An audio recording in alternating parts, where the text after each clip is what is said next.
Welcome everyone, আমি Pritam Sardar, director and senior research analyst at PHD capital private limited. বন্ধু, আজকের এই ভিডিওতে আমরা আলোচনা করব নিফটি, ব্যাংক নিফটি, সেন্সেক্স এদের আগামী 6-7 মাসে এদের পারফরমেন্স কেমন হতে পারে। কারণ আমরা দেখেছি কিন্তু বেশ কিছুদিন ধরে নিফটি, ব্যাংক নিফটি বলো আর সেন্সেক্সই বলো, অর্থাৎ যেগুলো ব্রড ইন্ডেক্স, যেগুলো ভারতীয় স্টক মার্কেটকে প্রতিফলিত করে, প্রতিটা ইন্ডেক্সে কিন্তু আমি দেখছি যে ইনসাইড ক্যান্ডেল বানিয়ে চলেছে বেশ কিছুদিন ধরে। তাহলে এখন বোঝার বিষয় এটা যে নিফটি কি এখান থেকে বাউন্স ব্যাক করবে নাকি আরো কারেক্ট হবে। তাহলে এই জিনিসগুলো আমাদেরকে জানতে হবে। আর যখন আমরা এই জিনিসগুলো জানতে পারবো তখন কিন্তু আমরা বেটার স্টক মার্কেটে আমাদের ইনভেস্টমেন্টগুলোকে অ্যালাইন করতে পারবো। আমাদেরকে স্টক মার্কেট থেকে টাকা তুলে নেওয়া উচিত নাকি এখনো রাখা উচিত, যদি রাখতেই হয় তাহলে কোন সেক্টরে আমি টাকা রাখবো, কোন স্টকগুলোতে আমরা টাকা রাখবো, কোন সেক্টর এখন বেশি চলছে এবং আগামী দিনে কোন থিম, কোন সেক্টরটা পারফর্ম করতে পারে, এইসব জিনিস কিন্তু আজকের এই এপিসোডে, এই ভিডিওতে আমরা আলোচনা করব। তাহলে বন্ধু, এই ভিডিওটা কাদের জন্য জরুরি? যারা সরাসরি স্টক মার্কেটে এক্সপোজার নিয়ে রেখেছেন, যারা সরাসরি স্টক মার্কেটে ইনভেস্টমেন্ট করছেন, বা যারা মিউচুয়াল ফান্ডেও ইনভেস্টমেন্ট করে রেখেছেন, তাদের সবার জন্য কিন্তু এই ভিডিওটা জরুরি। তার আগে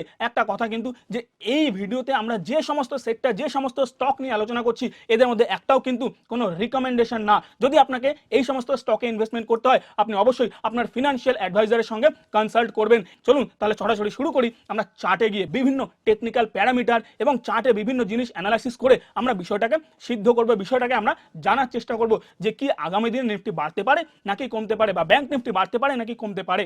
চলুন সরাসরি চলে যাব চার্টে।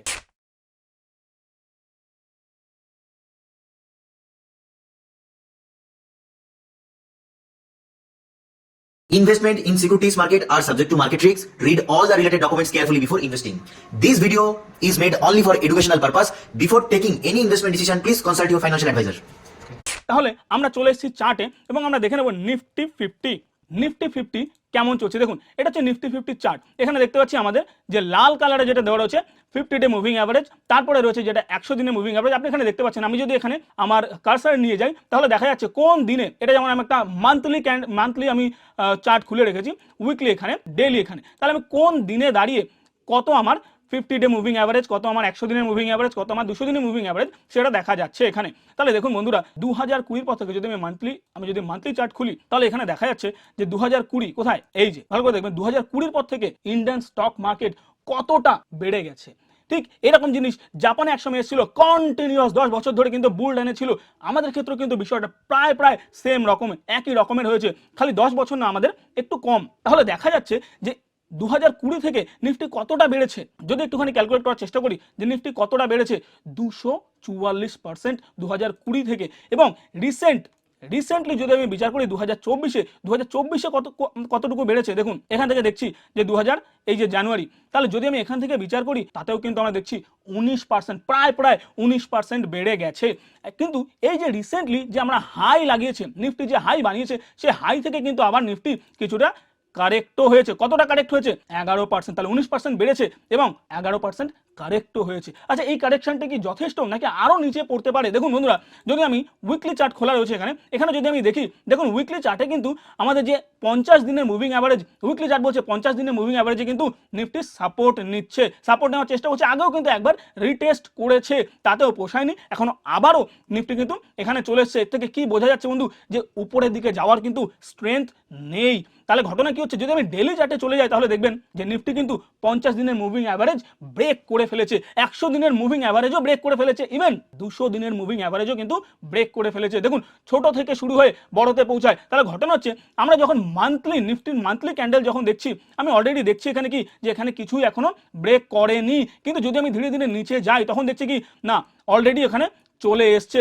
তারপরে যদি আমি ডেইলিতে যাই সেখানে আমি দেখবো যে অলরেডি কিন্তু এটা ব্রেক করে ফেলেছে। এবং আগে আমি দেখছি যে এই যে 200 দিনের যে মুভিং অ্যাভারেজ রয়েছে, 200 দিনের মুভিং অ্যাভারেজে কিন্তু অলরেডি ব্রেক করে এখান থেকে সাপোর্ট নিয়ে উপরে যাওয়ার চেষ্টা করেছিল, কিন্তু 100 দিনের মুভিং অ্যাভারেজে কিন্তু নিফটি আটকে গেছে এবং আবার 200 দিনের মুভিং অ্যাভারেজের কাছে এটা রিটেস্ট করছে। তাহলে ঘটনা হচ্ছে যে নিফটি কি এখান থেকে আরো নিচে পড়তে পারে। যদি আমি এখানে দেখি এই যে লেভেলটা 23,200 যে লেভেলটা, এই লেভেলটা দেখুন এখনো কিন্তু এখানে দ্বিতীয়বার এসে পৌঁছায়নি। তাহলে এটা হচ্ছে আমাদের মেজর সাপোর্ট।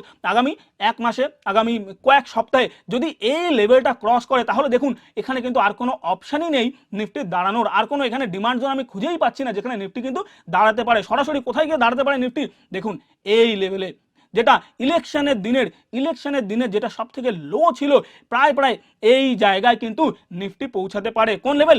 21,300 লেভেলে। তাহলে বন্ধু, যাদের পোর্টফোলিও কেবলমাত্র 11% কারেকশনে, যাদের পোর্টফোলিও বেশ কিছুটা মাইনাসে চলে গেছে, তাহলে ভাবুন যদি নিফটি আরো নিচে পড়ে তাহলে আর কতটা আপনাদের পোর্টফোলিও মাইনাস হতে পারে। তাহলে এই অনুযায়ী কিন্তু এই বিষয়টাকে যখন আপনি ফিউচারটাকে এইভাবে দেখছেন, তখন কিন্তু আপনার বেটার আপনি এটা অ্যালাইন করতে পারবেন যে আপনার এখন কি করা উচিত। টাকাকে বের করে নেওয়া উচিত নাকি আরো বসে থাকবো, আরো লস দেখবো, তাই না?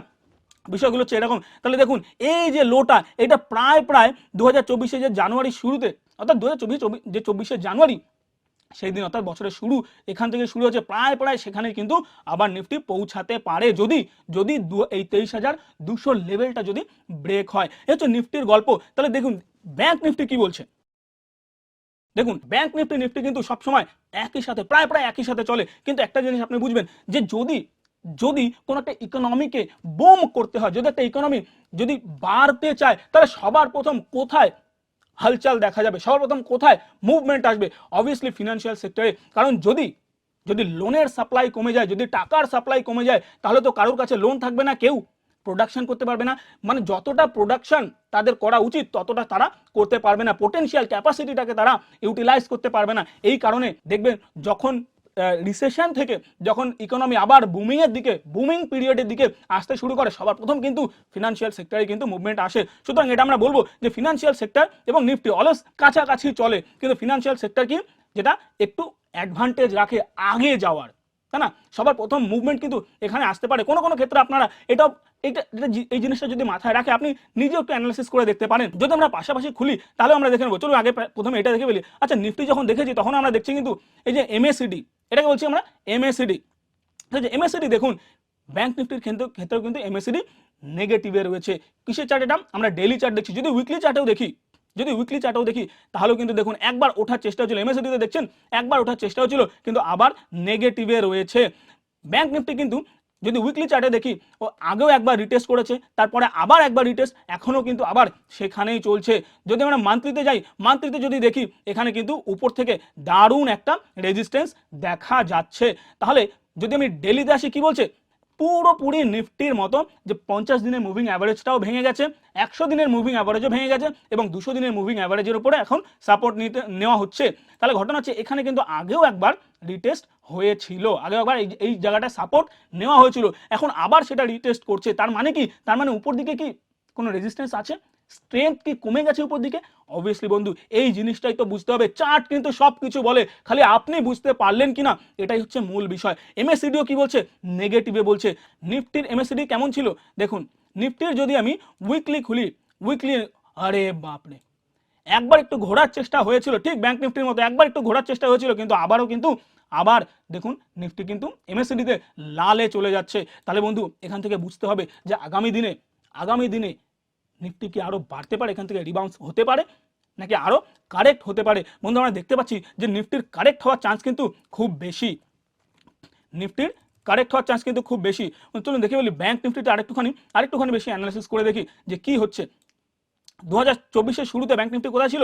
এইখানে ছিল, অর্থাৎ এই জায়গাতে। ভালো করে দেখুন, এই যে 15 জানুয়ারি, তাহলে এই জায়গা থেকে যখন শুরু হয়েছিল ইলেকশনের দিনে যে লো হয়েছিল, ইলেকশনের দিনে সেইটা কোথায় ছিল?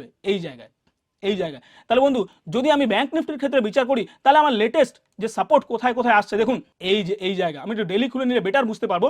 এই জায়গাটা দেখুন, এই যে কত লেভেল বলছে না, 50-এর লেভেল, 49-50-এর লেভেলে। এই লেভেল যদি ব্যাংক নিফটি একবার ব্রেক করে ফেলে, তাহলে কিন্তু এরপরে শেষ যেটা রয়েছে সেটা হচ্ছে এই যে 45-46-46-এর লেভেল।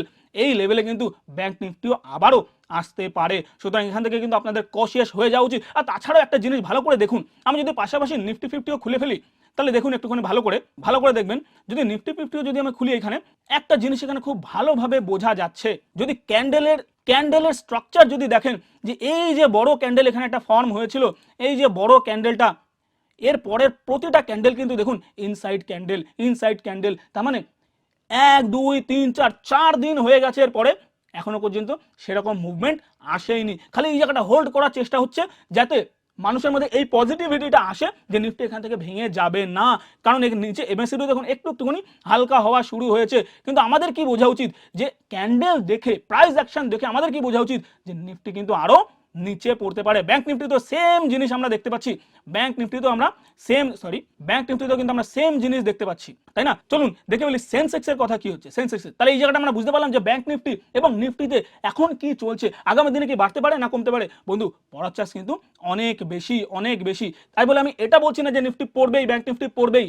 যদি সত্যি এখানে হোল্ড করে যায় তাহলে তো পড়ার কোনো চান্স নেই, কিন্তু যদি একবার এইটা ভেঙে যায় তাহলে কিন্তু নেক্সট স্টপেজ কোথায় রয়েছে, এক্ষেত্রে 45,000-এর কাছে এবং এক্ষেত্রে 21,000-এর কাছে। ক্লিয়ার? এটা মাথায় রাখতে হবে। চলুন দেখে বলি সেন্সেক্স কি বলছে। সেন্সেক্স কিন্তু যে টপ যে 30টা কোম্পানি, নিফটি 50 যেমন টপ 50টা কোম্পানির জন্য তৈরি একটা ইন্ডেক্স, সেন্সেক্স কিন্তু টপ 30টা কোম্পানির জন্য তৈরি একটা ইন্ডেক্স। তাহলে নিফটি 50-র মতো সেন্সেক্সও কিন্তু সেম ভাবে চলে, খালি ফ্লাকচুয়েশন একটু কম হয়, কারণ 50টার জায়গায় 30টা কোম্পানি নিয়ে এটা তৈরি।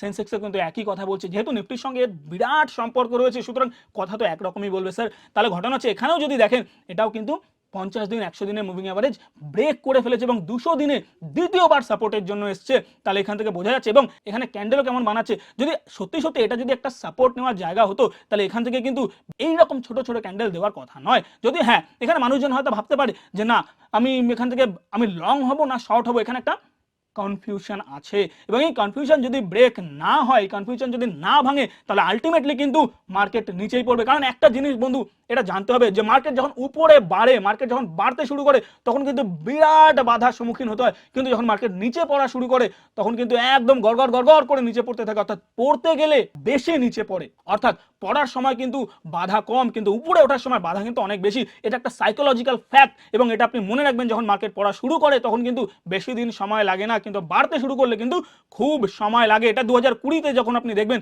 সেখানেও কিন্তু এই জিনিসটা আপনি দেখতে পাবেন। চলুন একবার দেখুন 2020-র ক্ষেত্রে কি হচ্ছে, একেবারে সোজা 1 মাসের মধ্যে, তাই না? একেবারে সোজা, কিন্তু বাড়ার সময় দেখুন কত দিন ধরে বেড়েছে। তাহলে ঘটনা আমরা কি বুঝতে পারছি এটা ইন্ডিয়ান স্টক মার্কেটে এখন একটা কারেকশনের ফেজ চলছে, এবং এই কারেকশনটা কন্টিনিউ হতে পারে। যদি কন্টিনিউ হয় তাহলে আপনি কিভাবে অ্যালাইন করবেন। তাহলে আমরা দেখতে পাচ্ছি যে হ্যাঁ ওভারঅল মার্কেট কিন্তু নেগেটিভ সেন্সে চলছে, কিন্তু এখনকার দিনে কোন স্টক কোন সেক্টর বেশি পারফরমেন্স করছে চলুন একটু দেখে ফেলি কোন স্টক বেশি পারফর্ম করছে। আমরা চলে এসেছি investing.com এর investing.com ওয়েবসাইটে। এখানে দেখুন যে স্টকের পারফরমেন্স দেওয়া রয়েছে, সরি স্টক না ইন্ডেক্সের পারফরমেন্স দেওয়া রয়েছে। দেখুন আমরা যদি সেক্টরাল ইন্ডেক্সগুলো দেখি, Nifty PSC, Nifty consumer durable, Nifty health care, গত মাসের পারফরমেন্সও দেখি, দেখুন নিফটি রিয়েলিটি কিন্তু 4%, প্রায় 5% বেড়েছে। এবং নিফটি রিয়েলিটি, আচ্ছা একটা জিনিস বলুন, নিফটি রিয়েলিটি পড়েছিল কতটা? নিফটি রিয়েলিটি কিন্তু পড়েছিল ভীষণ বেশি পরিমাণে পড়েছিল আর কি। তাহলে ঘটনা আছে যে যত বেশি পড়ে সে তত বাড়ে। চলো না একটু চার্টে গিয়ে দেখি নিফটি রিয়েলিটি। তাহলে নিফটি রিয়েলিটি যদি দেখি তাহলে দেখুন এই জায়গাটা দেখুন, টপগুলো দেখুন খালি একবার, যে এই যে হাইয়েস্ট নিফটি রিয়েলিটি হাইয়েস্ট এইখানে পৌঁছেছিল, এখনো পর্যন্ত কিন্তু সেটাও ব্রেক করতে পারেনি। এই জায়গাটা এখনো রিটেস্ট সম্ভব হয়নি, এই জায়গাটাকে কিন্তু এখনো নিফটি রিয়েলিটি রিটেস্ট করেনি, বরং প্রতিবার যখন হাই লাগেছে এটা কিন্তু লোয়ার লো প্যাটার্নে চলছে। তা যাই হোক, নিফটি রিয়েলিটি যতটা পড়েছিল সেখান থেকে কিন্তু বেশ কিছুটা বেড়েছে। কতটা বেড়েছে? এতটা বেড়েছে। তাহলে এখন কি আপনার ইনভেস্টমেন্ট করা উচিত? না, যখন এটা হাইয়ে চলছে তখন কিন্তু আমি ইনভেস্ট করবো না। আমার ইনভেস্ট করা উচিত ছিল কোথায়? এই জায়গায়। তাহলে এখানে নিফটি রিয়েলিটি কিন্তু আবার একবার রিটেস্টে আসছে, এবং এখনো পর্যন্ত 100 দিন 100 এবং 50 দিন 200 দিন 3টে মুভিং অ্যাভারেজেরই উপরে ট্রেড করছে। তাহলে হতে পারে যে এখানে এখন কিন্তু টাকার পরিমাণ অনেক বেশি এবং এটা আরো উপর দিকে যেতে পারে। কিন্তু এর থেকে বেশি অ্যাট্রাকটিভ যে সেক্টরগুলো আমার কাছে মনে হচ্ছে সেটা দেখুন আইটি এবং ফার্মা। আইটিতে যদি আপনি দেখেন বছরে, দেখুন 3 বছরে আইটি কতটা পারফরমেন্স দিয়েছে ভালো করে দেখুন। 3 বছর আইটির পারফরমেন্স দেখুন 14%, মাত্র 14%। তার মানে অন্যান্য যে সেক্টরগুলো রয়েছে, যে ইন্ডেক্সগুলো রয়েছে, এগুলো পারফরমেন্স অলরেডি করে ফেলেছে। তাহলে যে সেক্টর এখনো পারফর্ম করেনি, যেখানে সবার নজর কম, সেই সেক্টরটা এখন বাড়ার সময়। এবং আমরা নিফটি নিফটি আইটি চার্ট দেখি তাহলেও কিন্তু আমরা সেম জিনিস দেখতে পারি। আমরা যদি এখানে দেখি যে 1 মাসের পারফরমেন্স কেমন, 1 মাসের পারফরমেন্স দেখুন, এখানে 1 মাসের পারফরমেন্সে যদি দেখি নিফটি হেলথ কেয়ার দেখুন আর নিফটি আইটি দেখুন, ক্লিয়ার? অর্থাৎ ইন্ডেক্স যেখানে 11% পড়ে গেছে, সেখানে কিন্তু লাস্ট 1 মাসে নিফটি আইটির রেজাল্ট দেখুন। 1 মিনিট, এটাকে আমি একটুখানি জাস্ট অ্যাডজাস্ট করে ফেলি। নিফটি আইটির রেজাল্ট দেখুন 1%, প্রায় 1.5% উপরে লাস্ট 1 মাসে, যখন নিফটি নিজে 11% নিচে পড়ে গেছে লাস্ট 2 মাসে। ক্লিয়ার? এখানে দেখুন নিফটি কনজিউমার ডিউরেবল, একটা সাধারণ বিষয় দেখবেন যে এফএমসিজি সেক্টর, এই সমস্ত যেগুলো কনজামশন সেক্টর আছে, এইগুলো কিন্তু সাধারণত ডিফেন্সিভ সেক্টর। কেন? কারণ সারা পৃথিবীতে যা কিছু হয়ে যাক, খাওয়া দাওয়া তো বন্ধ হবে না, তাই না? যেসব জিনিসগুলো আমরা কনজিউম করি সেগুলো তো চলতেই থাকবে। এই কারণে দেখবেন যখন মার্কেট নিচে পড়া শুরু করে তখন কিন্তু এই সব সেক্টরগুলোতে কিন্তু বেশি টাকা এসে জড়ো হয়, কারণ তারা প্রোটেকশন চাইছে যে আমি মার্কেট তো পড়ছে কিন্তু আমি যাতে বেশি নিচে না পড়ে যাই। ক্লিয়ার? তাহলে এই বিষয়টা মাথায় রাখবেন। তাছাড়াও দেখুন এখানে দেখুন কনজামশন সেক্টর, এখানে দেখুন 3% বেড়েছে কিন্তু। এছাড়া দেখুন, এছাড়া আর কি আপনি দেখতে পাবেন, নিফটি হেলথ কেয়ার দেখুন, নিফটি ফার্মা দেখুন, দুটোই তালে তাল মিলিয়ে চলছে। আর এই দুটো সেক্টরই কিন্তু নিফটি রিয়েলটি, এফএমসিজি বা কনজিউমার ডিউরেবল যেটা বলছি, যে কনজামশন সেক্টর, এছাড়া কিন্তু আরও যে দুটো সেক্টর যেটা আমার কাছে সব থেকে বেস্ট মনে হচ্ছে সেটা হচ্ছে নিফটি আইটি এবং নিফটি ফার্মা। চলুন দেখে ফেলি এই দুটো সেক্টরে কি বলছে। আমি পাশাপাশি জাস্ট একটু দেখে ফেলবো নিফটি ফার্মা। দেখুন নিফটি ফার্মা কি বলছে। অলরেডি কিন্তু নিফটি ফার্মা যদি আপনি বিচার করেন, নিফটি ফার্মা কোথা থেকে চলা চালু হয়েছে 2023-এর মার্চ থেকে। তারপর থেকে এখানে একটা বিরাট কনসলিডেশন জোনে ছিল নিফটি ফার্মা এই জায়গাটায়। কবে থেকে? 2024-এর ফেব্রুয়ারি থেকে শুরু করে তারপরে যে কতটা চলেছে নিফটি ফার্মা, কতটা চলেছে একটুখানি দেখে ফেলি। ইলেকশন ডে থেকে 28% চলেছে, যেখানে নিফটি কিন্তু নিজে কি 22% চলে আবার কারেক্টও হয়ে গেছে কতটা, তাই না? 11% কারেক্ট হয়েছে। কারেক্ট হওয়ার পরে নিফটি ফার্মা নিজেও কারেক্ট হয়েছে, কিন্তু কারেক্ট হওয়ার পরে অলরেডি এটা চলাও শুরু করেছে। এর থেকে কি বোঝা যাচ্ছে যে হ্যাঁ, যে বাকি যে সমস্ত সেক্টর যেগুলো নিচে পড়েছিল তার থেকে কিন্তু নিফটি ফার্মাতে এখন নজর বেশি। ক্লিয়ার? তাহলে নিফটি ফার্মা অলরেডি চলা শুরু করে দিয়েছে।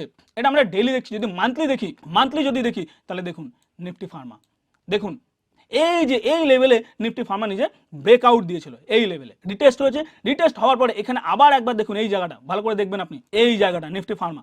তারপর থেকে এই যে চলা শুরু হয়েছে, এখনো কোনো থামার জায়গা নেই এই জায়গায়। যেহেতু নিফটি নিজে, অর্থাৎ মার্কেট যখন নিচে পড়ছে তার সাথে একটু তো কোরিলেশন থাকবে। তো এই জায়গাটাতেও আমরা একটা ডিফেক্ট দেখতে পাচ্ছি, একটু কারেকশন দেখতে পাচ্ছি। আবার তারপরে দেখুন ক্যান্ডেল পুরোপুরি ঢেকে ফেলেছে প্রায়। এর সাথে সাথে আমরা দেখে নিচ্ছি নিফটি আইটি। চলুন পাশাপাশি দেখি নিফটি আইটি কি বলছে। দেখুন স্যার, এটা তো অতটা ভালো লাগছে না এই চার্টটা। দেখুন এর চার্ট দেখুন, কিন্তু একটা জিনিস ভালো করে দেখবেন, একটা জিনিস ভালো করে বুঝবেন। এই সেম জিনিস, এটা তো আমি ডেইলি চার্ট দেখছি, তাহলে যদি ডেইলি চার্ট আমরা নিফটি ফার্মার ক্ষেত্রে দেখি, দেখবেন ভালো করে এই জায়গাটা কি আপনার সেম মনে হচ্ছে? এই যে ডেইলি চার্ট, এই যে আপনার কি সেম মনে হচ্ছে এই জায়গাটা সরি এই জায়গাটা বা দুটো জায়গায় বলুন না, সেম মনে হচ্ছে আপনার? একদমই সেম মনে হচ্ছে। তারপরে যদি আপনি যদি আরেকটুখানি কম্প্যারিজন করে দেখেন, একটুখানি ভালো করে দেখবেন এই জায়গাটা, ভালো করে ফলো করবেন এই জায়গাটা। এই যে নিফটি এখান থেকে ব্রেকআউট দিয়েছে, নিফটি ফার্মা এখান থেকে ব্রেকআউট নিয়েছে, কিন্তু নিফটি আইটিতে দেখুন এই যে ব্রেকআউট জোন, তারপরে কি আবার রিটেস্ট করেছিল? এই যে ব্রেকআউটের পরে আবার রিটেস্ট করেছিল, হ্যাঁ করেছিল। যদি এই জায়গাটা দেখেন ভালো করে, এই জায়গাটা যদি ভালো করে দেখেন যে হ্যাঁ, এখান থেকে ব্রেকআউট দেওয়ার পরে রিটেস্ট করেছিল, কিন্তু নিফটি আইটিও রিটেস্ট করেছে। আচ্ছা, রিটেস্ট করার পরে নিফটি ফার্মা কত দূর গেছে? আরে বাপরে, কত দূর গেছে? চলুন একটু দেখে ফেলি কত দূর গেছে। এই রিটেস্টের পর নিফটি ফার্মা কত দূর গেছে? 61%। কবে থেকে শুরু হয়েছে এটা? 2023-এর আগস্ট থেকে। 2023-এর আগস্ট থেকে 61%। তাহলে এই যে নিফটি আইটি এই 2024-এ সবে ব্রেকআউট দিয়েছে আগস্টে, এই যে রিটেস্ট করেছে, এখনো তো এর বাকি রয়েছে। তাহলে বন্ধুরা কি বুঝতে পারছেন যে কোন সেক্টর আপনাদের জন্য, আপনার মনে হচ্ছে যে এই সেক্টরে যদি আমি এখন থেকে যদি বুলিশ, এখন থেকে যদি এগ্রেসিভ হওয়া শুরু করি তাহলে আমার টাকা তো বিরাট পরিমাণে বাড়তে চলেছে। যদি সেক্টর যদি 61% বাড়ে, তাহলে তার ভিতরে যে স্টকগুলো যদি আমরা একটা কোয়ালিটি স্টক বেছে নিতে পারি তাহলে সেটা কতটা বাড়তে পারে, অর্থাৎ টাকা কোথায় হতে পারে। তাহলে বন্ধুরা আজকের এই ভিডিওতে এইটুকুই ছিল। আশা করি আপনি বুঝতে পেরেছেন যে কিভাবে আপনার স্টক গুলোকে, আপনার ইনভেস্টমেন্টগুলোকে, আপনার মিউচুয়াল ফান্ডগুলোকে আপনি স্টক মার্কেটে কি সিচুয়েশন চলছে, কি সেন্টিমেন্ট চলছে তার সাথে আপনি কি করে অ্যালাইন করবেন, আপনি কি করে বুঝবেন যে কোথায় গেলে কিভাবে আমাকে অ্যানালাইসিস করতে হবে, কোথায় গিয়ে অ্যানালাইসিস করতে হবে, কেমনভাবে আমার পুরো ফিউচারটাকে দেখা উচিত। সবসময় মনে রাখবেন বন্ধুরা যে স্টক মার্কেট কিন্তু ইকোনমির থেকে এক স্টেপ আগে চলে, অর্থাৎ স্টক মার্কেটে আগেই মুভমেন্ট হয়ে যায়, ইকোনমিতে সেই বুমটা, সেই পিরিয়ডটা আসার আগেই। ক্লিয়ার? তাহলে আপনাকে অলওয়েজ ফিউচারের কথা ভেবে আপনাকে ইনভেস্টমেন্ট করতে হবে। তাহলে আমরা অলরেডি দেখ যে কোন সেক্টর, কোন ইন্ডেক্স আগামী দিনে বাড়তে পারে। আবার একবার বলে দিচ্ছি, যে ধরনের স্টকগুলো, যে স্টক নিয়ে এই ভিডিওতে আলোচনা করা হয়েছে, এগুলো একটাও রিকমেন্ডেশন না। যদি আপনার ইনভেস্টমেন্ট করতে হয় অবশ্যই আপনি আপনার ফাইন্যান্সিয়াল অ্যাডভাইজারের সাথে কনসাল্ট করবেন। ক্লিয়ার? Thank you.